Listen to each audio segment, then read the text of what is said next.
Now we must move ahead, and where'd Carla go?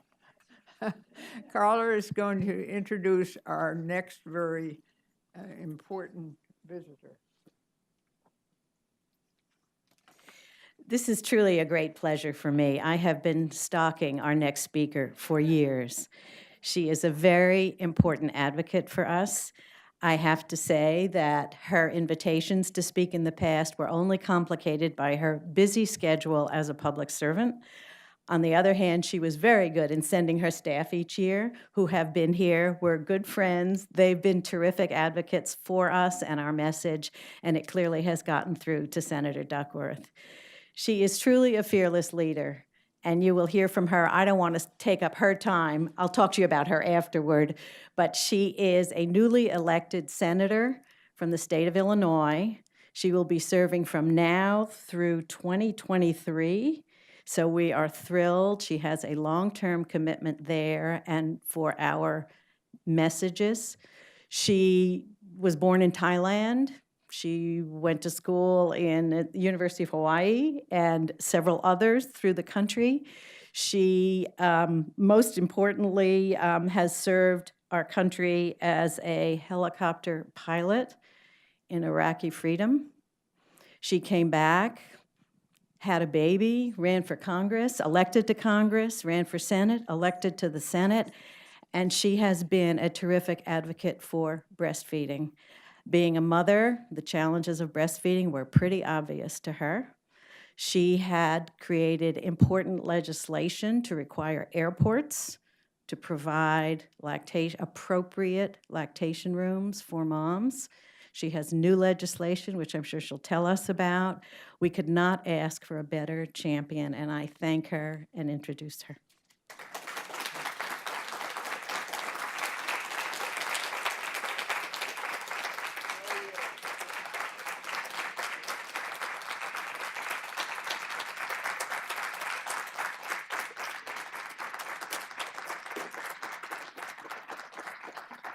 Thank you so much. Wow, what an introduction and a welcome. Thank you. It's great to be here. Yes, I can finally be here this year. The last 2 years were a little crazy with my Senate campaign, so I was going nonstop then. It's really, really wonderful to be with a group of people who are attempting to raise awareness, educate physicians, and protect safe spaces for moms. You are doing such an important work that is critical to the lives of women, children, and families all across our country. Yes, I have a beautiful baby girl. She's 2.5 now. I don't know where the time went. I was able to breastfeed her for about 13 months. I think she was done at 11, but mom wasn't. Mom was like, I need more baby cuddle time. You can't stop. But really, it's not a lifestyle choice. It's a public health issue. It's about protecting the health of moms and their babies. For children, breast milk is proven to support strong brain development and reduce the risk of lifelong and life-threatening illnesses. For women, as you know, breastfeeding can reduce the risk of cancer, arthritis, heart disease. Yet moms all across America face far too many challenges when it comes to breastfeeding at work, in transit, and at home. As a nation, we need to ensure that children and new moms have access to safe lactation rooms. And I don't mean that you need to be breastfeeding your children in private. I think it's perfectly fine to breastfeed wherever you want to breastfeed. But as a working mom, as I was traveling, I just didn't want to be pumping breast milk in the middle of the airport waiting room, at lounges or wherever. You need to have that safe private place. And it should not be a toilet stall, which as someone who uses a wheelchair, more often than not, the breast lactation room was actually the handicap stall of the toilet. So I'm always thinking of ways of how we can help new parents and children, how much we can help them to grow and succeed. So I have good news and bad news about the Family Act, the FAM Act, which I introduced. It provides a way for airports, it requires airports, small and medium airports, which is about 95+% of the airports in this country fall under that heading. Large and medium airports. It requires them to have safe, clean, convenient, and accessible lactation rooms in every terminal. You can't just have one, like I was in, I think I was in LA before the construction happened, and they said, oh yeah, we have a lactation room. It's on the other side of security in terminal whatever. It's like, I can't go to that. My flight's right here. And I'm not going through security again. This is crazy. And so it needs to be in the same terminal. It needs to be on the security side of the security barrier. And it should be something that you can get to, and it should be safe, clean, and accessible, and have a sink. All of those basic things. And I realized that one of the ways that I could make this move along was to figure out a funding mechanism. In Washington, it's all about how you're going to fund it. And simply by making it okay for airports to access the Airport Improvement Fund, which is the fund, when you buy your ticket, there's a little bit of an airport fee that's put in there. That fee is put aside into an account that's used to fix the runways, to install new lights, to all that. And all I did was tell the airports, you can use that fund to set up a lactation room. And that was the thing that got us through the barrier. And so we got, it passed out of the House with both Republican and Democratic votes. I went and I found Republican House members, because in California, it's already California law, and all the physicians in California, all the men signed right on to it. It was great.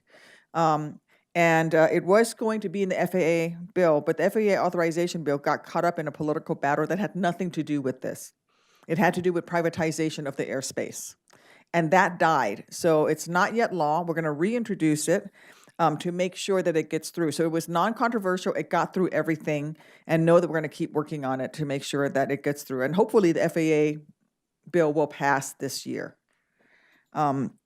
I've just heard about so many moms, how disheartening and frustrating it is as they're traveling and they're trying to work and take care of their babies and express breast milk. I talked to moms who regularly FedEx breast milk from wherever they were with ice packets back home all around the country.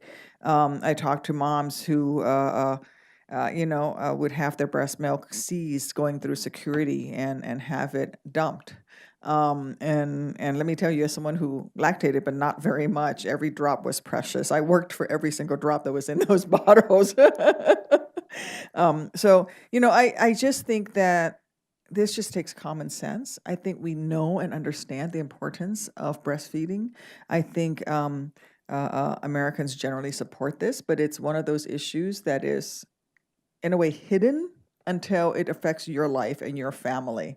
And so we just have to make it as easy as possible for businesses, for public areas, public services, to make it available. I'm also working to support women's health care at large. As members of the Academy, you understand how important quality health care is for the women in this country. And you know that when a woman struggles to pay for the health care that she needs, her whole family suffers, her community suffers, her country suffers. Our healthcare system needs to provide women with access to essential quality care. An important part of that care comes from women's healthcare providers. And reality is, many of our nation's families wouldn't be here today if it were not for people like you out there doing the hard work. Because I'm not sure why you got into the field that you're in right now. I'm sure it wasn't for the big bucks and the glamour. Because if it was, you're in the wrong room. This is not a field that people get into for the huge amounts of money that you can make in this. You're into this because of a passion that you have and a dedication to our families. And I thank you for that, because it's a real service. And so we need to protect things like access to maternity coverage, cancer screening, coverage for breastfeeding support and supplies. Our families and our nations depend on it. When I talk to folks, especially my colleagues across the aisle, I try to come up with ways to talk to them in a way that we can have a joint language, because sometimes it feels like we're from very different perspectives. And one of the ways that I can talk to my colleagues is talking about national defense. And say, this is important to national defense. And they'll say, like, what do you mean breastfeeding is important to national defense? And I said, well, it is. Our military can't serve overseas and cannot go to war without its female military members. So we need to support their success, because our military will not succeed, will not be able to do its job. The Military Officers Association of America just put out a study that showed that of all the young people in this country today who are of the correct age to serve in the military, 71% of them are not qualified to serve. 71% are not qualified to serve. Several reasons. Number one, they can't pass the basic math and English test. Because the military's, all of its manuals is written at the 6th grade level. So they cannot pass the math and science and English test at the 6th grade level in order to serve. But here's the others, and this is where you come in. They have childhood illnesses that are either preventable or treatable that were not treated for, that have been allowed to progress to a point that they cannot serve in the military. Childhood asthma, ADHD, and other associated diseases that prevents them from being able to serve. And then the final category is that they have some sort of a felony conviction, usually tied to the opioid epidemic. So our military, which is trying to recruit people to serve in the greatest military on the face of the earth, has 71% of its recruiting pool already excluded before they even started. That does not make for a strong military. So when I have those conversations with my colleagues who may not care about women's health issues, and I talk about the fact that if you don't have strong children growing up in this country, and they don't get the benefits of breastfeeding, and they don't get the benefits of early childhood care and all of the investment we made in them, we won't have them in that pool of potential recruits to fly those helicopters, to drive those tanks, to lead our military. So it's in our nation's best interest to do so, if only for that alone. But we know that it's so much more than that. It's about, at the very basic, what we mean as a nation, the values that we stand for, the fact that everyone gets a shot at the American dream, and that means that we invest in ourselves, we invest in our families, we invest in our kids. It's about how we compete economically on a global scale. We can't attract the best workers to this country if other places have better maternity and family leave policies than we do, because people will leave this country and go there, including many Americans. We can't attract the best minds to become entrepreneurs in this country. We can't attract people to invest in America if they say, you know what, my workers get better treatment when they're in places like Sweden and Norway and Germany and places that compete against us. So it's in our economic interest to do this. We are foolish if we don't make these investments in our nation. So I just wanted to bring that up because I want to thank you for the work that you do. I know that sometimes it gets characterized as this is a women's issue, this is a children's issue, it's a maternity issue. It's more than that. It's a national security and global competitiveness issue as well. And what you're doing here is, first and foremost, what is needed for our kids and our families. And if you only did it for that, thank you. But more importantly, it's also about national security. It is also about economic competitiveness. It is also about the greatness of this nation and where we stand on the world stage. And we cannot be the last developed nation without maternity coverage. We just can't. We have to fix that. And it starts from contraceptive coverage all the way through to helping with birth and breastfeeding and all of those things. So thanks for letting me be here. I'm so proud to get to finally come and meet everyone. It is a crazy, crazy schedule. I'm about to go back to the Hill and fight some more battles because that's what I do. Thank you, everyone. God bless.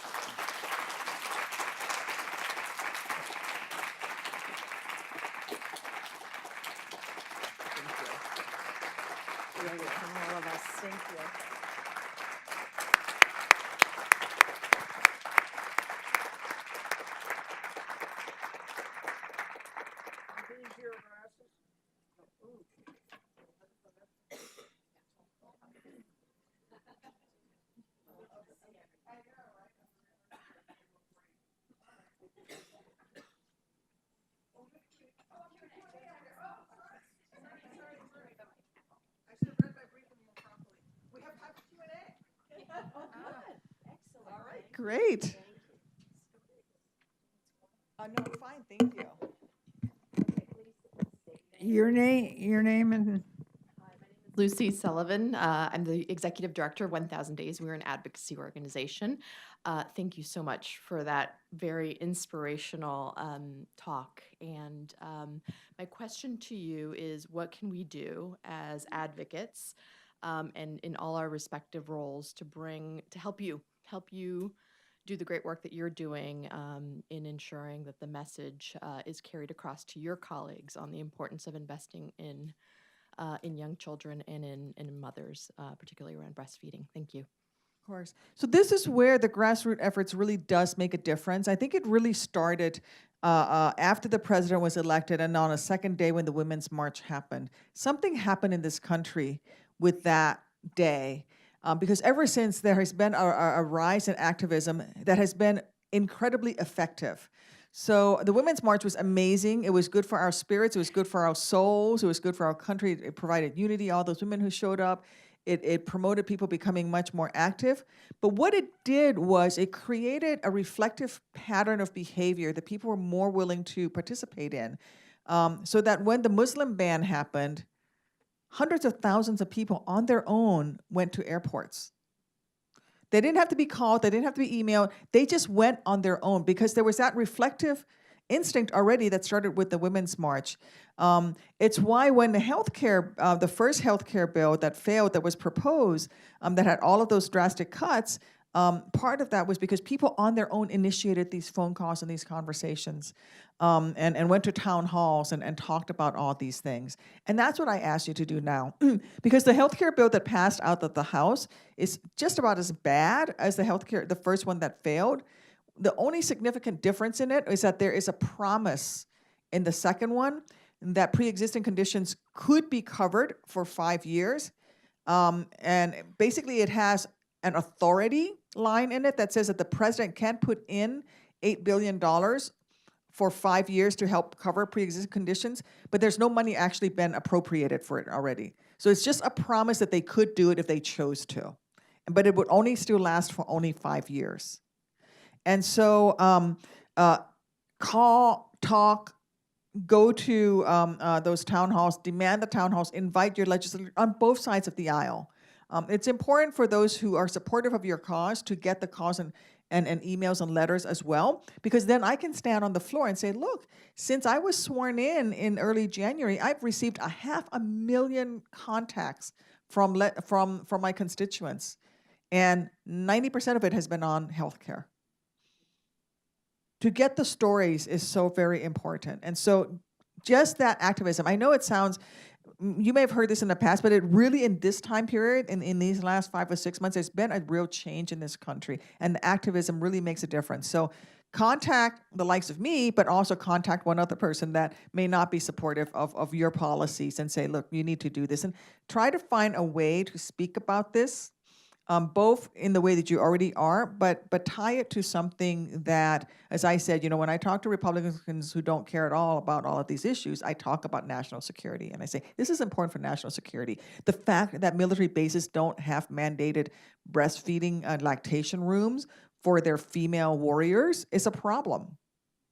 It's a problem.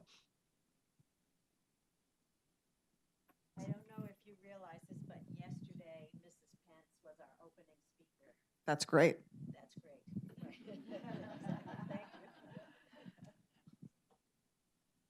Senator Duckworth, I'm Ruth Petersen. I work at CDC. I'm the Division Director for Physical Activity, Nutrition, and Obesity Prevention at CDC. And thank you so much for your comments, and thank you for coming today. Breastfeeding. That was the other top 5 is obesity. Yes, so I was actually going to comment on our work with Mission Readiness and with Department of Defense. Oh, please do. Because we've actually co-branded some information sheets that we're getting out to decision makers about the 71%. And obesity is one of the leading causes in that health bucket that prevents not only those young people from being able to have the opportunity to apply, but the Department of Defense also has billions of dollars every year that they spend on obesity-related costs. And they report increased fracture risk for recruits who have lost a lot of weight or then regain it. So it's a terrifying situation.